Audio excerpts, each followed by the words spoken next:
क्या आप भी फेमस होना चाहते हैं या ढूंढ रहे हैं अपने टैलेंट को शोकेस करने का मौका? Helo, India's leading social media platform फिर से लाया है Helo superstar contest from 15th June to 5th July. Participate करने के लिए download Helo app and start posting creative content using hashtag Helo superstar और पाइए मौका MacBook Air, AirPods Pro, Bluetooth speaker, gift cards और बहुत कुछ जीतने का। मैं तो पार्टिसिपेट कर रही हूँ, तो देर किस बात की है? जाइए डाउनलोड कीजिए हेलो ऐप एंड पाइए मौका इन्फ्लुएंसर बनने का।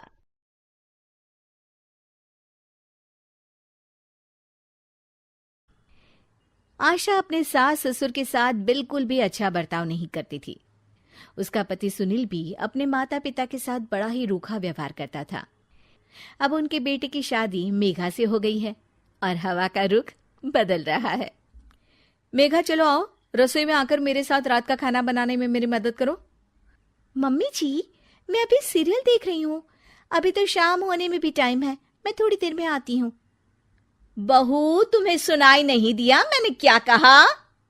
मम्मी जी, शायद आपको सुनाई नहीं दिया जो मैंने कहा।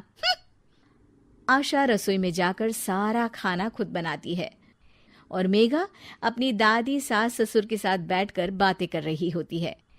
आशा को बहुत गुस्सा आता है। आशा मेघा के पास जाती है और उसे बुरा भला कहने लगती है। कैसी बहू हो तुम? सास खाना बना रही है और तुम यहाँ गप्पे मार रही हो। सासू माँ और ससुर जी को तो कोई काम नहीं होता, वो तो फ्री है, पर तुम्हें तो अकल है ना। ये सुनकर मेघा भी आशा से बहस करने लगती है। मम्मी जी, ये आपकी सास ससुर हैं, आप इनसे इज्जत से बात कीजिए और हाँ, प्यार से बोलेंगी तो कुछ भी कर लूंगी, पर ऐसे रौब झाड़ेंगी ना तो भूल जाइए कि कोई काम करने वाली हूं मैं। क्या? तुम्हारी इतनी हिम्मत? मेरी ही किस्मत फूटी है जो मुझे तेरे जैसी नालायक बहू मिली है। नहीं मम्मी जी, आपसे ज्यादा खराब किस्मत तो दादी सास की है, जिन्हें आप जैसी बहू मिली। आशा ये सुनकर तिलमिला उठती है।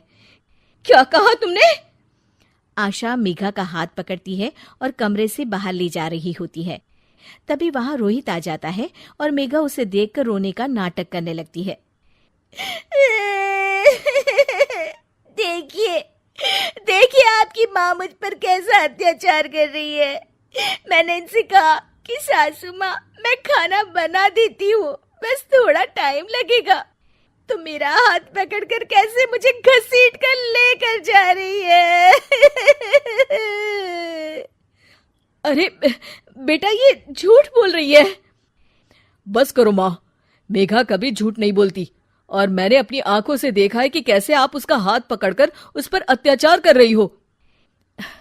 अरे बेटा, मैं तुम्हारी माँ हूं, तुम्हें मुझ पर विश्वास नहीं है? मेघा मेरी पत्नी है, उसका मेरा साथ तो जीवन भर का है और मैं उसी का साथ दूंगा। गलती आपकी है, आप ही सुधर जाइए माँ। तभी वहां सुनील आ जाता है। ये किस तरह से बात कर रहा है तू अपनी माँ से? पापा, आप तो रहने ही दीजिए। दादा दादी से आप किस तरह से बात करते हो देखा है मैंने। चलो मेघा। रोहित और मेघा वहां से चले जाते हैं।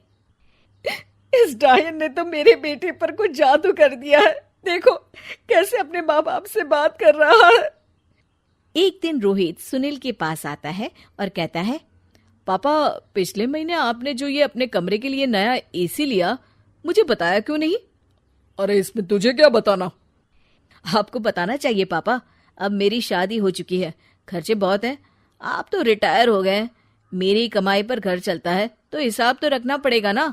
और वैसे भी आप लोगों को एसी की क्या जरूरत थी, पंखा ही काफी था आप लोगों के लिए। आशा को याद आता है कि कैसे उसने अपने सास ससुर के साथ बुरा बर्ताव किया था। ये सब हमारे ही कर्मों का नतीजा है।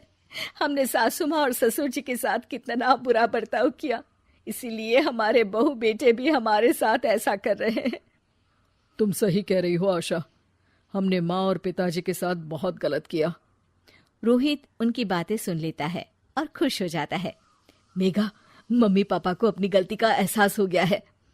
ये तो बहुत अच्छी बात है, मतलब अब हमें ये नाटक खत्म कर देना चाहिए। नहीं नहीं, बस एक आखिरी बार नाटक और करना होगा, ताकि ये दोनों दादा और दादी जी से अपने किए की माफी मांग ले। अगले दिन सभी हॉल में बैठे होते हैं। तभी रोहित और मेघा वहां आते हैं। मम्मी, मैं सोच रहा था, मतलब मैं और मेघा सोच रहे हैं कि मम्मी जी ये कहते हुए जरा शर्मा रहे हैं। मैं ही बता देती हूँ। हम सोच रहे थे कि आप दोनों को वृद्धाश्रम भेज दें। आशा और सुनील ये सुनकर दंग रह जाते हैं। तभी उनकी दादी सास बोलती है, ये कैसी बातें कर रहा है रोहित अपने माँ बाप से कि अपने माँ बाप को कोई वृद्धाश्रम भेजता है। क्यों दादी, आपको भी तो ये लोग वृद्धाश्रम भेजने की धमकी देते रहते थे, तो आज इन्हें खुद ही चले जाना चाहिए। ये सुनकर सुनील और आशा शर्मिंदा हो जाते हैं। तू सही कह रहा है बेटा, हमने अपने माँ बाप का ख्याल नहीं रखा। हाँ, हमें कोई हक नहीं है यहाँ रहने का। चले जाते हैं हम। हमें माफ कर दीजिएगा सासू माँ और ससुर जी, हमने आप लोगों के साथ बहुत गलत व्यवहार किया। हाँ माँ जी, पिताजी, हमें माफ कर दीजिएगा। ये देखकर रोहित और मेघा खुश हो जाते हैं। आप लोग कहीं नहीं जाएंगे। आप लोगों को वृद्धाश्रम भेजने का मैं सोच भी नहीं सकता। ये तो मैं और मेघा नाटक कर रहे थे ताकि आप लोगों को अपनी गलती का एहसास हो। आशा और सुनील को अपनी गलती का एहसास होता है और वो सब एक खुशहाल परिवार की तरह रहने लगते हैं।